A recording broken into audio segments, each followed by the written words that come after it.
Kulħadd ittajjeb. Illum id-9 ta' Awwissu nilqakom għall-quddiesa ta' 19 il-ħadd ta' żmien ta' matul is-sena mill-Kappella ta' Santa Marija Maddalena fuq l-irdum pittoresk ta' Haddingli. Jiċċelebra din il-quddiesa l-Arċisqof Charles Scicluna.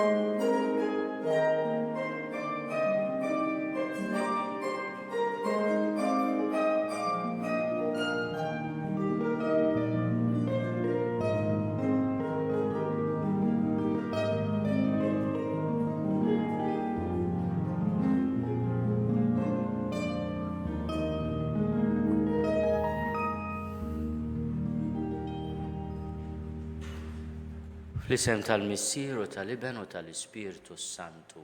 Amen. Il-paċi magħkom.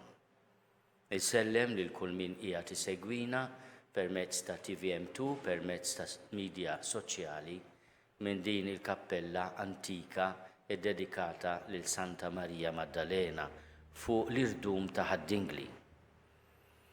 Fil-bidu ta' din il-quddiesa f'jum il-mulej, il-jum li fakkarna fil-passjoni, il-mewt u l-qawmien mill-mewt ta' Ġesu, jew nitolbu maħfra l-Alla ta' dnubietna kollha.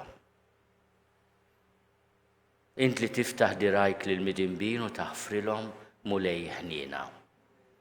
Inti rajjeb it-tajjeb li tara fin-naġġ tiegħek, Kristu ħniena. Int li tmur tfittex in-naġa l-mitlufa mulej ħniena. Eħenna lina Alla li jista' kollox jaffrinna dnubietna u jwassalna għal ħajja ta' dejjem. Glorja l-Alla fil-għoli ta' smewiet u paċi fl-art lil bnedmin ta' rida tajba. Infaħruk, inberkuk, nadurawk, natuk ġih, irrodulek ħajra l-glorja kbira tiegħek. Mulej Alla Sultan tas-sema, Alla Missi li tista' kollox. Mwen iben waħdini Ġesu Kristu. Mulej Alla ħaruf talla bin il-Missier. Int li tneħħid nubiet tad-dinja ħenna lina. Int li tneħħid nubiet tad-dinja il-qatt talb tagħna. Int li qiegħed fuq l-lemin tal-Missier ħenna lina. Għaliex int waħdek qaddis, int waħdek mulej, int waħdek il-għoli Ġesu Kristu, ma l-Ispirtu Santu fil-glorja tal-Missier Alla. Amen. Nitolbu. O Alla ta' dejjem li tista' kollox, aħna nagħmlu l-qalb u nsejħulek Missier. Saħħaħ fina l-ispirtu tal-uliet adottivi tiegħek biex jistħoqilna niksbu il-wirt li jint wetna. Bibnek Ġesu Kristu Sidna li hu Alla u miegħek jgħixu jsaltan fl-imkien mal-Ispirtu Santu għal dejjem ta' dejjem.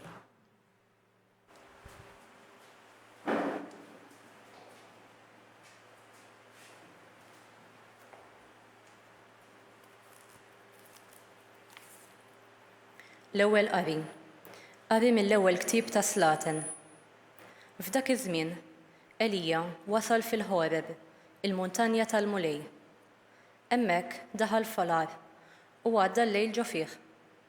U Alla qallu: oħroġ u oqgħod fuq il-muntanja quddiem il-Mulej. U ara, il-Mulej għadda. Riħ qawwi b'saħħa li joffroq il-muntanji u jfarrak il-blat. Għadda quddiem il-Mulej. Imma l-mulej ma kienx f'dan ir-riħ. U wara dan ir-riħ teżżet l-art, imma l-mulej ma kienx f'din it-teżżiża. U wara t-teżżiża kien hemm in-nar, imma l-mulej ma kienx fin-nar. Wara n-nar inħasset żiffa ħelwa. Elija kif ħassa qatta wiċċu bil-mantell, ħareġ barra u waqaf f'bib il-għar. Il-kelma tal-mulej. Assal ngħidu flimkien u rililna mulej it-tieba tiegħek. Ħanisma' xi jgħid Alla, il-mulej islimi xandar għall-poplu u l-ħbieb tiegħu. Qrib jitassew is-salvazzjoni tiegħu għal dawk li jibżgħu minnu biex jammar is-sebħ fartna flimkien u rililna mulej it-tieba tiegħek. It-tieba u l-fedeltà jiltaqgħu, il-ġustizzja u s-sliem jitbewsu, il-fedeltà mill-art tinbet u l-ġustizzja mis-sema tixref. Flimkien, u wililna mulej it-tieba tiegħek. Il-mulej ukoll jagħti l-ġid tiegħu u artna tagħti l-frott tagħha. Il-ġustizzja qudiemu timxi u s-slim fuq il-passi tiegħu. Flimkien u wililna mulej it-tieba tiegħek.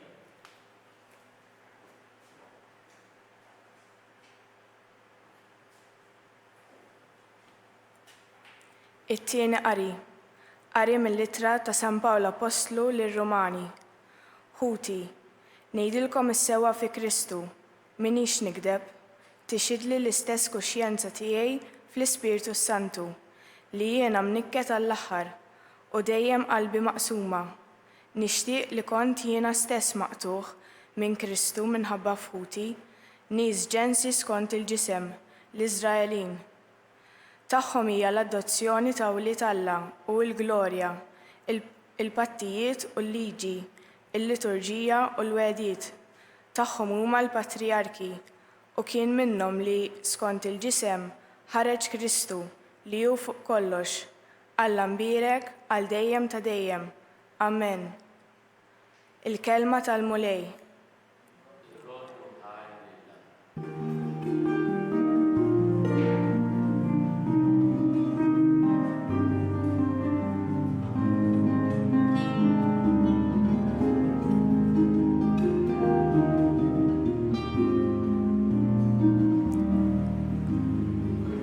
Jien lil mulej nistenna, ruħi f'kelmtu tittama.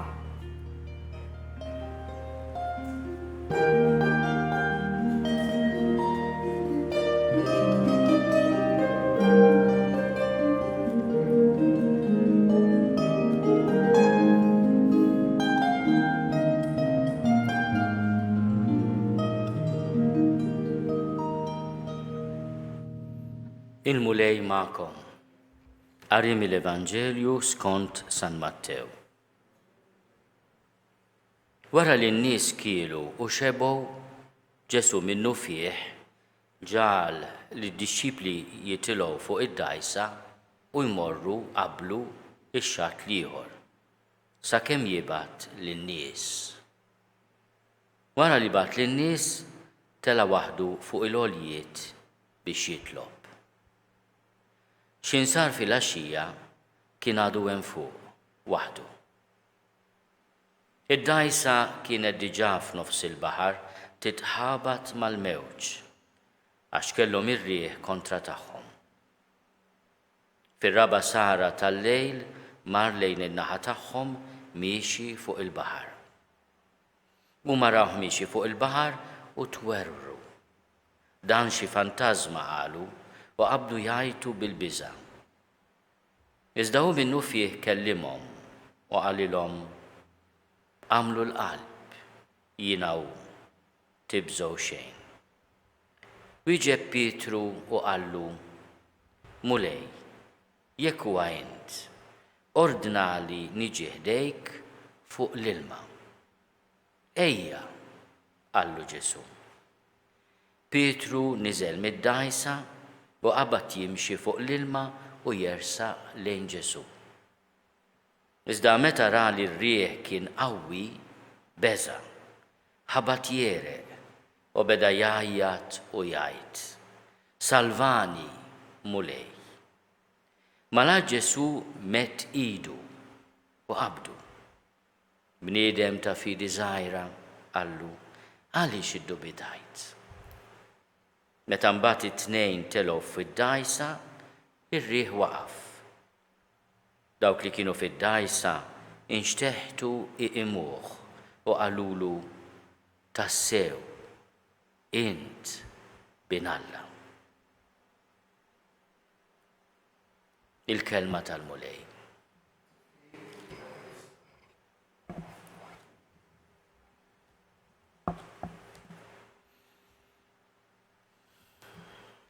Xi tfisser li timxi fuq il-baħar? Nafu li għalina l-bnedmin dil-ħaġa mhux possibbli, vintajna mezzi kif aħna naqsmu l-baħar sa mill-eqdem żminijiet.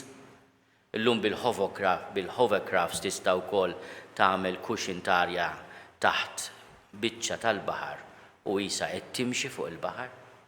Imma l-bniedem li jimxi fuq il-baħar jifhem li hija xi ħaġa li lem minnu.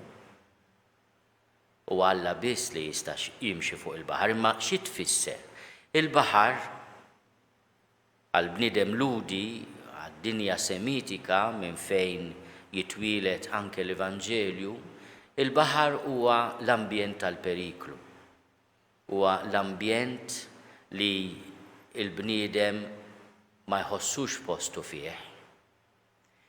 U aħna qed nitkellmu dwar grupp ta' sajjieda, l-ewwel fosthom Xmum Pietru, li l-baħar tal-Galilija kienu jafuh sew. Kien lejxin tagħhom. Kull min żar l-Art Imqazza u kellu l-opportunità jagħmel propju din l-esperjenza li tmur fuq waħda mid-dajjes li hemm għat-turisti u taqsam il-baħar tal-Galilija, speċjalment jekk ikun hemm ir-riħ kontra, tifhem dwar xi qed jitkellem l-Evanġelju. Huwa baħar ta' ilma ħelu mhux żgħir u jaf ukoll ikollu tempesti qawwija ħafna bħalma jiġri foqsma ta' baħar limitati u mhux enormi bħalmu l-baħar Mediterranu mbagħad ikbar l-ibħra l-oċeani, Paċifiku, l-Atlantiku u l-oħrajn. Meta l-mulej jimxi fuq il-baħar qed jistieden lid-dixxipli tiegħu jarfuh tal-jum. Il-konklużjoni wara dal-episodju nafu għall-koll. Jinżlu jqimuh u jgħidulu int bin Alla. Illum nixtieq nirriflettu iżjed fuq l-esperjenza li għamel Pietru f'dan il-mument. Qegħdin fir-raba sara tal-lejl, jiġifieri bej it-tlieta u s-sitta ta' filgħodu, jiġifieri qed ibexbex. Jaraw il-Ġesu miexi fuq il-baħar jaħsbuh fantażma u Pietru li kien ġa għarfu bħala il-Messija li ben Alla l-ħaj, kien diġà wkoll għarfu bħala dak li jġib il-fejqan lil ħafna, jgħidlu mulej. Jekk huwa int, ordna li niġi ħdejk fuq l-ilma. L-istedina ta' Ġesu tissorprendina, ma jgħidlux u inti m'intix Alla hija, m'intix li ben ta' Alla. Le, Ġesu lil Pietru jgħidlu ejja. U Pietru jinżel mid-dajsa u jaqbad jimxi fuq l-ilma u jersa lejn Ġesu. Dan is-sajjied li jaf fil-baħar tal-Galilija xi jsarraf, jara r-riħ li kien qawwi jibża u jaħbad jereq. U Pietru jagħmel għajta li hija l-għajta ta' kull wieħed waħda minna, meta b'mod speċjali l-ħajja tagħtina bil-ħarta u nkunu maksin jew nkella fidwejja kbar. Salvani mulej. U Ġesu ma jgħidlu xejn, imma jmitt idu u jaqbdu. Jiena nixtieq li llum dan jum il-mulej inħarsu lejn dik lit ta' Alla li fl-iben tiegħu hija lesta biex taqbadna minn idejna u salvana. Lit ta' Alla hija moħbija, imma nistgħu narawha flit ta' Ġesu li qiegħda hemmhekk biex lil Pietru issalvah mill-għarqa, biex tirrispondi għal dik it-talba, salvani mulej. Personalment, bħala soċjetà, bħala dinja għandna bżonn ngħidu din it-talba flimkien ma' Pietru. Il-mulej x'qed jitlob minna? Li nafdaw fih. Lil Pietru x'jgħidlu Ġesu? Bniedem ta' fidi żgħira. Għaliex iddubitajt? Mela jiena nista' nkun f'ċirkostanzi ta' dlam, f'ċirkostanzi fejn tinħoss li qed nereq, imma ejjew inħarsu li klied li Ġesu imitt biex isalvana. Kultant tisma' bnies li minħabba d-diffikultajiet tal-ħajja, id-depression, id-diffikultajiet finanzjarji, jitilfu kull tama fil-ħajja. L-aħwa, ejjew induru lejn Ġesu f'dan il-jum tal-qawmien tiegħu u ngħidulu salvana mulej, salvani mulej. Il-mulej imitt idu u jaqbadna. Għandu bżonn il-fiduċja tagħna. U jagħtina l-qawwa li fuq il-kaos tad-dinja, fuq kull element li jista' jkun ta' periklu, aħna nkunu nistgħu nimxu id fit miegħu. Nimxu waqt li qed nippruvaw inħarsu lejh, nersqu lejh. Pietru baqa' miexi fuq l-ilma sakemm il-ħarsa tiegħu kienet fuq Ġesu, sakemm baqa' jafda fil-kelma tiegħu ejja. Imma meta beda jibża iħares mhux lejn Ġesu, imma lejn id-diffikultajiet ta' vera li kien qiegħed fihom, ħabat jereq. Il-messaġġ tal-Evanġelju llum huwa messaġġ ta' Alla li lest imitt idejh biex jgħinek, imma jridek tafdah.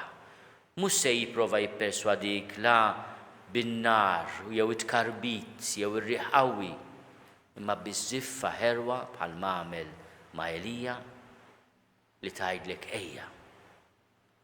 Aħna ninxteħtu quddiem il-mulej, narfu li huwa tassew liben ta' Alla u nifirħu li flit ta' Ġesu li jmitt lejn kull wieħed waħda minna hemm dik it-tjieba, dik il-ħniena li trid tmiss il-qalb u l-ħajja ta' kull wieħed waħda minna.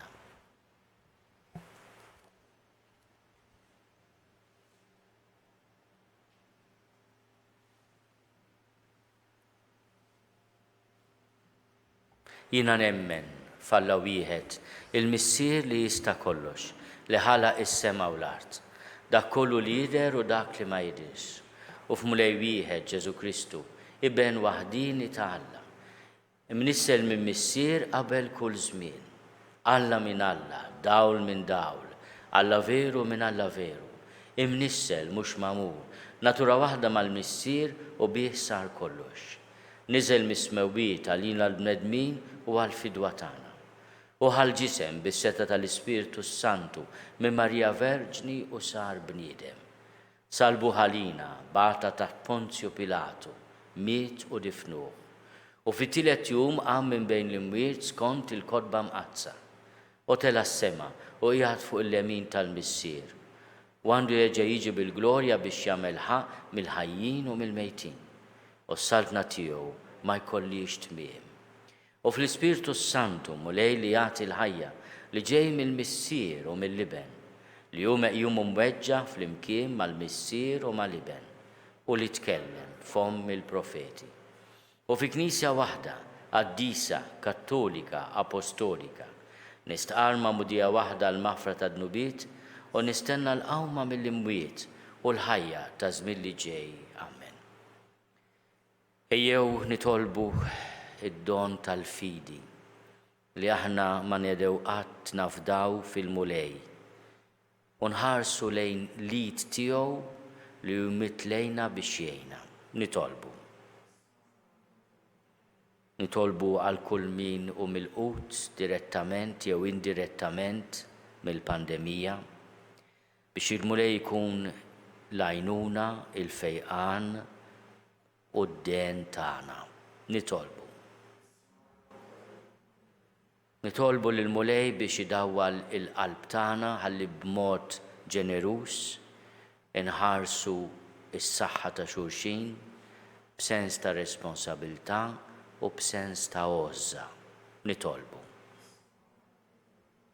Nitolbu għal ħutna li ħallewna f'daw l-aħħar sigħat u f'daw l-aħħar jiem biex int mulej tkun għalihom il-mistrieħ ta' dejjem.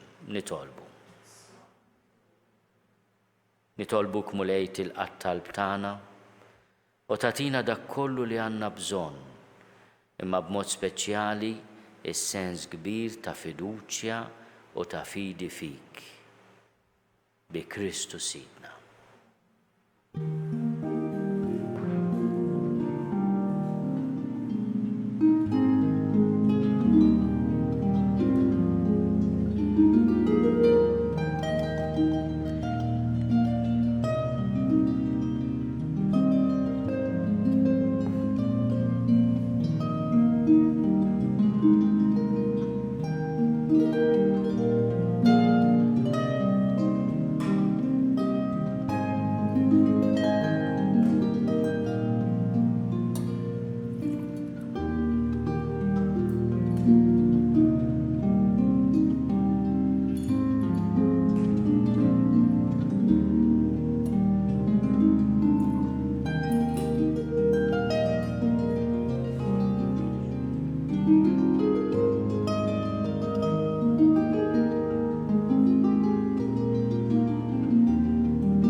Tolbu ħuti biex is-sagrifiċċju tiegħi u tagħkom ikun joġob lill-Alla l-Missier li jista' kollox. Jilqa' l-mulej minn idejk is-sagrifiċċju għat-tifħir u l-glorja ta' ismu għat-ġid tagħna u tal-Knisja mqazza kollha tiegħu. Ħares bislim mulej lejn il-Knisja tiegħek u ilqa' l-offerti li qiegħda tagħmillek għax kont int fil-ħnina tiegħek li tajta l-grazzja li toffrihomlok. U bil-qawwa tiegħek biddilhom għalina fis-sagrament tas-salvazzjoni tagħna bi Kristu Sidna. Il-mulej magħkom, nerfgħu qlubna l fuq, niżuħajl il-mulej Alla tagħna. Sewwa u xieraq tas-sew mulej missier qaddis, Alla ta' dejjem li tista' kollox. Tajjeb u taġid tas-salvazzjoni tagħna li dejjem u kullimkien inrodulek ħajr bi Kristu Sidna.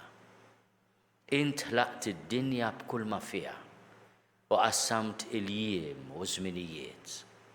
Sawwart il-bniedem skont ix-xbieħa tiegħek u għedtu fuq l-eġubijiet tal-ħolqien biex fismek jaħkem fuq il-ħlejjaq kollha u jfaħrek bla għeda fl-emejjel kbar tiegħek bi Kristu Sidna.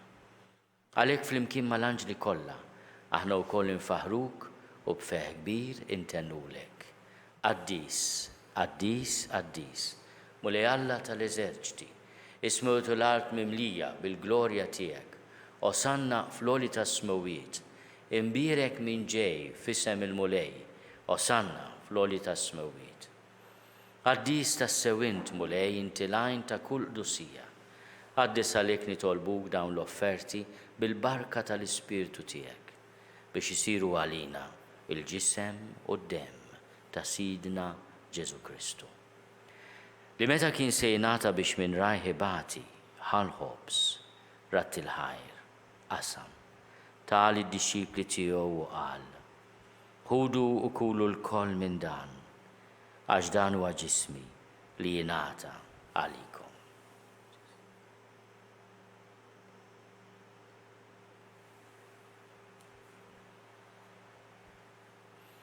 Ekku kol wara l-ikla ħal-kalċi, reġerat il-ħajr, tal id-dixxipli tiegħu u qal: ħudu u ixorbu minnu l-koll.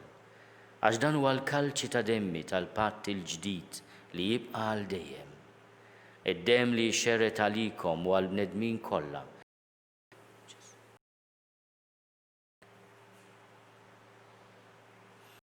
Mulej jiġi fil-glorja. Għaw min tas-salvazzjoni. u miċ-ċokontana nitolbu. Ftakar mulej fil-Knisja tiegħek Franġisku, miegħi għaddejjajni Joseph u mal-Ministri tama tal-qawmien. Ftakar tiegħek. Dejjem. Flimkien mal-Verġni Mqazzom Malla Marija, mal-Arus tagħha San Giuseppe, mal-Apostli u l-Qaddissin kollha li jgħixu fil-ħbiberija tiegħek sa mill-bidu tad-dinja. Għamel li magħhom infaħruk u nsebħuk Ġesu Kristu ibnek. Bi Kristu, ma' Kristu u fi Kristu. Jingħata lilek Alla Missir li tista' kollox, flimkien mal-Ispiritu Santu. Kull ġieħu glorja għal dejjem ta' dejjem. Ejjew nitolbu kif għallimna u ridna nagħmlu li ben ta' Alla Ġesu għas-salvazzjoni tagħna. Missierna li inti fis-smowiet jitqaddes ismek, tiġi saltnatek. Ikun li trid int kif is-sema hekk fl-art. Ħobżna ta' kuljum atina llum. Aħfrinna dnubietna bħalma naħfru lil minnu ħati għalina. La ddaħħalniex fit-tiġrib, iżda eħlisna mid-deni. Eħlisna nitolbuk mulej minn kull deni. Atina fit-tjieba l-ħnina tiegħek il-paċi fi żmienna. Biex inkunu ħielsa dejjem mid-dnub u mħarsa minn kull inkwiet. Aħna u nistennew u nittamaw ilejna u l-miġja tas-Salvatur tagħna Ġesu Kristu. Għax tiegħek hija saltna il-qawwa u l-glorja għal dejjem. Mulej Ġesu Kristu li għadt lill-apostli tiegħek. Inħallilkom is-sliem, natikom is-sliem tiegħi. La tħares lejn dnubietna. Iżda ħares lejn il-fidi tal-Knisja tiegħek. Għad jaslim u laqda li int trid fiha, inti tgħixu s-saltan għal dejjem ta' dejjem. Il-paċi tal-mulej tkun dejjem magħkom. Għatu l-paċi lil xulxin. Il-ġisem flimkien mad-demm ta' Sidna Ġesu Kristu jkunu jiswew lilna li se nitqarbnu bihom għal ħajja ta' dejjem. Ħaruf talla li tneħħi d-nubiet tad-dinja ħenna lina. Ħaruf talla li tneħħi d-nubiet tad-dinja ħenna lina. Ħaruf talla li tneħħi d-nubiet tad-dinja għatina l-paċi. Mulej Ġesu Kristu bin Alla l-ħaj. Bil-mewt tiegħek kif rid minnek il-missier u bil-ħidma tal-Ispiritu Santu, intajt il-ħajja lid-dinja. Dan il-ġisem u d-demm qaddis tiegħek. Eħlisni meħtieti kollha u minn kull ħażen. Żommni dejjem fidil lejn il-kmandamenti tiegħek u tħallini qatt ninfiret minnek. Mulej Ġesu Kristu nitolbok li nitqarbina bil-ġisem u d-demm tiegħek ma tkunx il-kundanna tiegħi. Iżda l-ħnina tiegħek tkun għalija l-ħarsien u l-fejqan ta' ruħi u ġismi.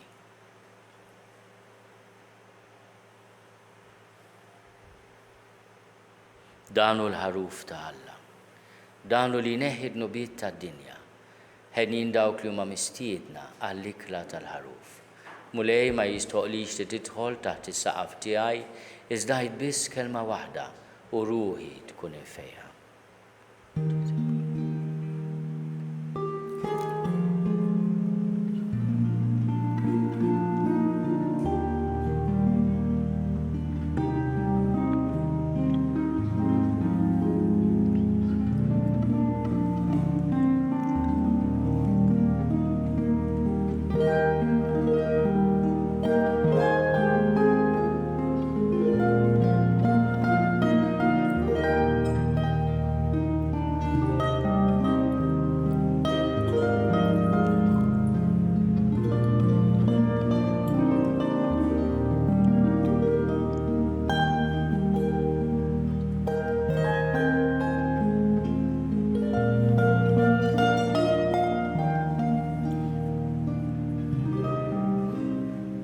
Flimkien ngħidu it-talba għat-qarbina tax-xewqa.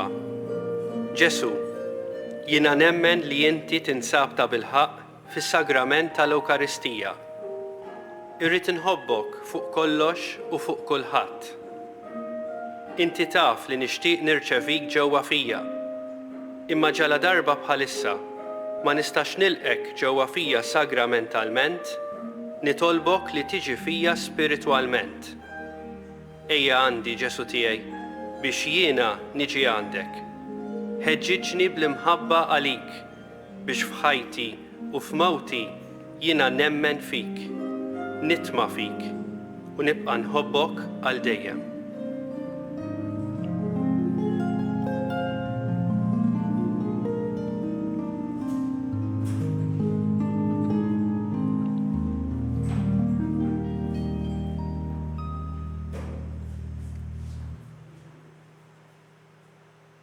Nitolbu. Ibqa' dejjem mulej lil dawk li tajjex bid-don tas-sema. U kif qatt ma teda tagħmlilhom il-ġid, għatihom ukoll li jkun jistoqilhom il-fidwa ta' dejjem bi Kristu Sidna. Il-mulej magħkom. Iberikkom Alla li jista' kollox, il-Missier u l-Iben u l-Ispirtu Santu. Morru fil-paċi ta' Kristu.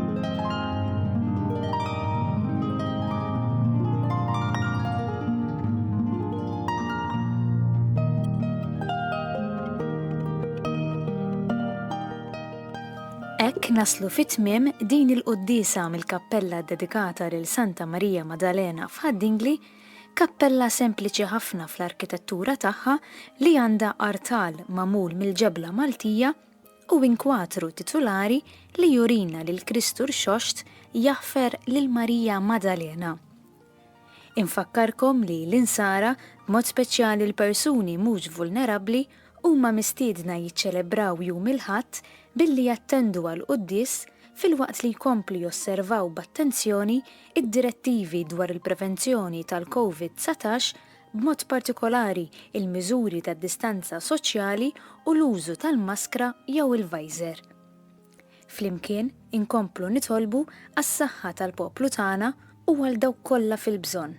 Insellmilkom.